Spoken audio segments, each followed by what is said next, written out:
Nah, oke teman-teman, balik lagi di Papio Channel. Berhubung hari libur ya, kita buat konten aja, semoga bisa bermanfaat buat yang nonton.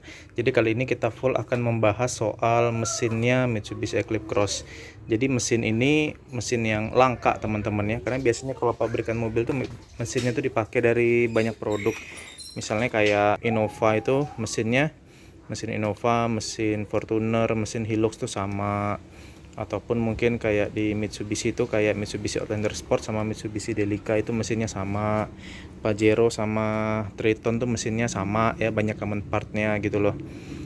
Ayla, Agia, Xenia, Avanza itu kan mesinnya common part semua sama, banyak persamaannya. Nah sedangkan kalau mesin ini dia cuma satu nih, satu-satunya dia di mobil ini. Jadi karena mobil ini juga udah langka di pasaran, otomatis spare part mesinnya juga bakalan susah nyarinya karena tidak ada common partnya atau part kesamaannya dengan mobil-mobil lain. Jadi mesin ini memang satu-satunya dipakai untuk mobil ini, dan mobil ini pun populasinya jarang ya.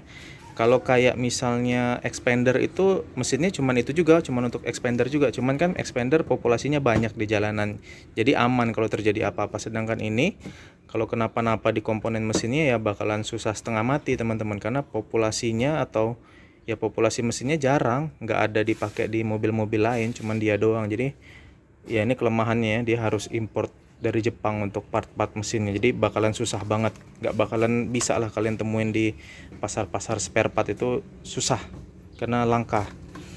Nah mesinnya ini dia pakai kubikasi 1500 cc ya, lebih tepatnya itu 1499 cc, tapi dengan turbo teman-teman. Jadi mesin dengan kapasitas kecil, kubikasi kecil, tapi dipasangin turbo, dan cuma satu-satunya di Mitsubishi yang pakai mesin 1500 cc turbo. Untuk kode mesinnya dia itu 4B40 DOHC MIVEC. Jadi MIVEC ini andalan Mitsubishi ya, atau Mitsubishi Innovative Off Timing Electronic Chain System. Jadi sudah sistem katup mesin yang terbaru lah pokoknya dari Mitsubishi. Nah secara spesifikasi dia itu tenaganya 150 horsepower pada putaran 5500 rpm dengan torsi 250 Nm di rentang 2000 sampai 3500 rpm. Nah itu ya spesifikasi teknisnya. Kalau mau dibanding-bandingin, kita bandingin dengan saudaranya lah ya, saudara semereknya, yaitu Outlander Sport itu 2000 cc, dimana Outlander Sport itu dia sama 150 PS, tapi untuk torsinya ini kan 250 nih, yang Eclipse 250 Nm, sedangkan kalau di Outlander Sport itu cuma 197 Nm di mesin 2000 cc nya. Jadi mesin 1500 cc turbo ini lebih, torsinya tuh lebih tinggi ya dibandingin dengan mesin 2000 cc nya Outlander Sport. Kalau dibandingin sama-sama 1500 cc turbo itu ada CR-V. CR-V itu mesinnya sama kayak Honda Civic, jadi banyak komponen persamaan CR-V dengan Civic, sedangkan ini cuma ini doang nih. Kalau CR-V itu 187 HP, lebih tinggi dibanding ini 150, sedangkan CR-V 187 HP dengan torsinya. Nah tapi torsinya menangan ini sedikit teman-teman, ini kan torsinya 250, kalau CR-V turbo itu torsinya 240. Jadi kalau kalian mau kebut-kebutan di tol, ini kalah sama CR-V jauh, pasti menang CR-V kalau mau kebut-kebutan. Tapi untuk torsi menangan ini teman-teman, misalnya mengangkut barang banyak gitu ya di tanjakan, jelas ini lebih unggul karena torsinya lebih besar dengan bodi yang lebih kecil.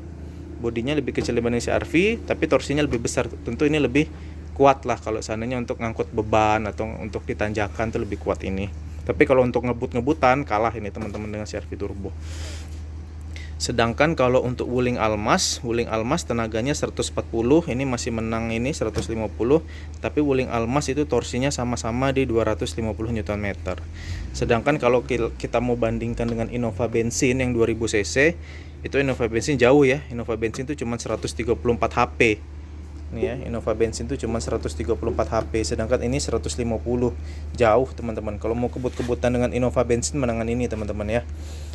Dengan torsinya juga Innova cuma 182, sedangkan ini 250. Jadi kalau sebenarnya dengan Innova bensin itu lebih bertenaga mobil ini teman-teman, 250 Nm. Innova bensin cuma 182. Mau ngangkut barang tanjakan tuh lebih bertenaga ini dibanding Innova bensin ya teman-teman ya. Nah itu ya, kalau kita mau ngebandingin soal spek-spek torsi dan tenaga mesin, ya ada lebih unggul ini, ada lebih kalah ini. Yang jelas kalau dibanding CR-V turbo, kalau mau kebut-kebutan kalah teman-teman. Nah sekarang kita mau bahas soal bensinnya. Sebenarnya soal bensin tuh sudah pernah Papiot buat di video tersendiri, kalian bisa lihat di bawah ya, nanti link deskripsinya. Ini bensinnya direkomendasikan RON 95, tapi secara di buku manualnya ini bisa nenggak minimum RON 90, minimal RON 90 gitu loh. Jadi toleransinya tuh bisa sampai RON 90 walaupun dia direkomendasikan RON 95 ke atas. RON 95 itu ada Shelfie Power, itu harganya sekitar 10 ribuan. Cuman itu hanya ada di Jabodetabek lah ya. Kalau kayak di Sumatera Shell itu susah. Jadi kalau kalian pakai produk Pertamina itu Pertamax Turbo itu RON 98. Jadi memang RON-nya lebih tinggi dibanding Shelfie Power 95. Kalau pakai Pertamax Turbo itu harganya 12.700 kalau nggak salah saya. Pokoknya 12 ribuan. Nah itu ya, tapi kalau kalian mau pakai Pertamax gimana? Bisa kok, karena dia minimum banget tuh RON 90. Jadi secara spek mesinnya tetap aman pakai Pertralit RON 90. Tapi tentu kalau kalian pakai Pertralit, kalian nggak mungkin mengharapkan horsepower segini dengan torsi segini tuh nggak mungkin. Pasti dia lebih rendah karena bahan bakarnya tidak maksimal. Itu soal bensinnya teman-teman ya. Sekarang soal konsumsi bahan bakar, berapa hemat sih sebenarnya mobil ini? Oke, jadi sebelumnya saya tuh pernah pakai Mitsubishi Outlander Sport yang 2000 cc. Kalau untuk dalam kota, nih untuk dalam kota ya, dalam kota ini dalam kota Palembang dan dalam kota Bengkulu. Jadi bisa berbeda kalau kalian dalam kotanya di Jakarta gitu ya, beda ya teman-teman ya. Kalau di dalam Palembang itu memang macet, ada macetnya, cuman ya tentu nggak semacet Jakarta ya. Itu Papiot pernah dapat sekitar 13,2 km per liter. Pernah juga dapat 12, 13 lah teman-teman ya. Bisa 12 sampai 13 km per liternya, ada foto-fotonya. Papiot kasih ya. Sekitar 12 lah, 12 13 kalau lancar. Tapi pernah juga 11. Tapi yang jelas nggak di bawah 10 teman-teman.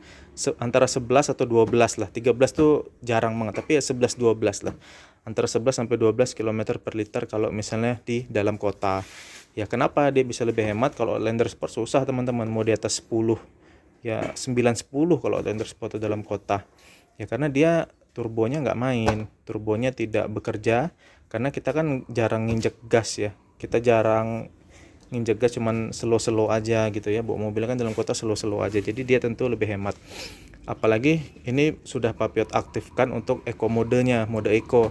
Jadi kalau kalian beli mobil ini dari pabrik belum ada fitur mode eco, cuman ini udah Papiot tambahin mode eco. Jadi dia bisa lebih hemat lagi karena menahan RPM selalu di bawah 2000. Jadi dalam kotanya hemat banget. Ya 11 12 tuh 11 12 dan pernah 13 gitu loh. Tergantung kondisi kemacetan, teman-teman.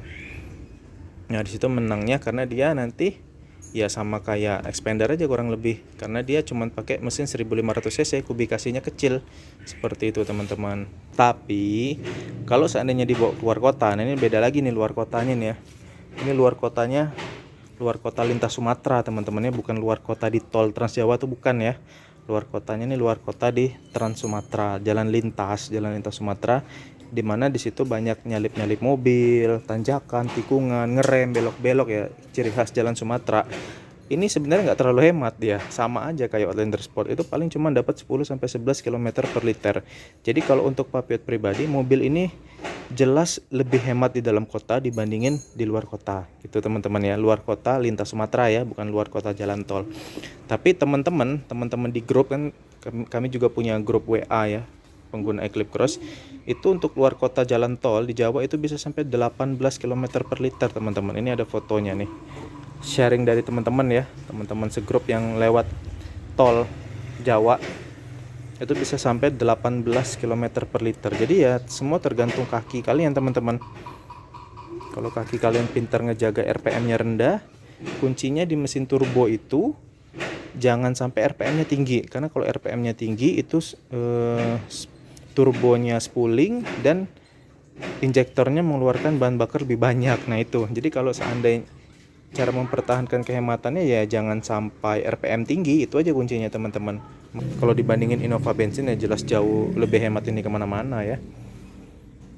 Nah sekarang pertanyaannya soal turbo lag. Nah gimana rasa turbo lagnya? Jadi semua mesin turbo itu pasti ada turbo lag ya. Mau kalian mobil harga miliaran juga pasti ada turbo lagnya kalau dia mesinnya pakai turbo. Cuman balik lagi itu tergantung masing-masing merek. Nah kalau yang ini memang ada rasa berbeda ya. Waktu make mesin NA 2000 cc Outlander Sport beralih make mesin turbo 1500 cc Eclipse Cross, ini memang ada perbedaannya, kerasa memang. Contohnya pada saat kita mau nyalip truk itu ya. Kalau Outlander Sport itu pas kita mau nyalip truk tuh, mau nginjek gas tuh ya langsung tenaganya tuh terasa gitu, mau nyalip truk gitu ya. Nah tapi kalau ini memang agak ada delaynya sedikit, nggak nyampe 1 detik sebenarnya, nggak nyampe yang 2 detik itu, 1-2 tuh nggak selama itu teman-teman. Tapi memang tidak seinstan kalau kita pakai mesin NA. Jadi pas diinjek itu tek, ada sepersekian detik baru tenaga puncaknya itu terasa, torsinya ini baru terasa teman-teman, torsi 150 Nm itu baru terasa setelah sepersekian detik kita nginjek gas. Yaitu sebenarnya butuh pembiasaan saja, kayak kita di jalan lintas Sumatera tuh ya butuh perhitungan gini lah, mepet ke truk depan tuh perlu perhitungan lebih lah gitu ya. Karena kalau di lintas Sumatera itu kan kita nyalip tuh kan bukan di jalan yang ada separator teman-teman, kita nyalip tuh kan ada lawan dari depan. Nah lebih ke memperhitungkan itunya aja. Tapi kalau sudah terbiasa ya otomatis feeling kita dalam mau nyalip tuh udah terbentuk, jadi nggak jadi masalah lagi sebenarnya. Itu sebenarnya penyesuaian di awal-awal aja, gimana kita ngeker mobil kan, mobil kita kan kita mau nyalip gitu kan. Nah ya perhitungan mau nyalip itu yang harus diperhitungkan ulang, karena memang ada turbo lag-nya. Tapi nggak separah itu teman-teman ya, nggak separah itu, nggak separah yang kalian bayangin nginjek gas terus besok berapa detik lagi baru terasa tuh, hanya sepersekian detik. Bahkan kalau nggak dirasain pun ya, kalau bukan ya sekedar pemakaian biasa, nggak akan terasa itu teman-teman. Nggak separah itu. Dan ini enaknya karena transmisinya cepat, jadi turbo lag-nya bisa dikompensasi oleh transmisinya. Jadi transmisi Outlander Sport itu sebenarnya udah sigap ya kalau dibandingin Honda ya teman-teman, karena Honda tuh line up-nya semuanya pakai CVT. CVT-nya Outlander Sport tuh udah lebih cepat sebenarnya, udah gesit. Nah ini lebih gesit lagi teman-teman, transmisinya. Kalian boleh tonton deh review-review di channel lain. Transmisinya ini walaupun CVT dia tuh sigap. Nah jadi kesigapan CVT-nya itulah yang membantu mengurangi gejala turbo lag-nya gitu teman-teman ya. Nggak terasa segitunya sih, kecuali kalian rasain bener gitu ya. Kalau kayak saya kan sebelumnya make NA ya, Outlander Sport. Ketika make ini ya memang terasa, tapi ya penyesuaian dikit aja habis itu sudah gitu teman-teman. Nggak menjadi yang mengganggu banget tuh, enggak teman-teman. Memang ada, ya itulah ciri khas mesin turbo ya, untuk mendapatkan konsumsi bahan bakar yang lebih hemat. Mungkin masih ada yang nanya ya, mesinnya kuat buat nanjak atau enggak. Aduh, pertanyaan kayak gitu udah nggak relevan lagi teman-teman, di zaman sekarang udah pasti kuat lah ya. Buat nanjak nggak kuat, nggak mungkin nggak kuat lah. Buat nanjak Innova aja kuat, ini tenaganya jauh lebih besar dibandingin Innova bensin teman-teman, pasti kuat ya. Buat nyalip truk ya kuat juga lah, ini dipakai jalan lintas Sumatera teman-teman, tanjakan turunan segala macam, nyalip truk ya ini memang saya pakai untuk itu, nggak ada masalah teman-teman soal kayak gitu itu. Dan juga kalau memang kalian nggak puas dengan jambakannya, kalian bisa mainin mode manual ya. Misalnya kalian ngerasa aduh transmisinya kurang gesit, ini dia punya mode manual ya, 8 speed simulasi CVT yang bisa kalian atur, kalian mau RPM berapa tuh bebas kayak gitu teman-teman ya. Semoga bisa memberikan informasi dan manfaat buat kalian semua.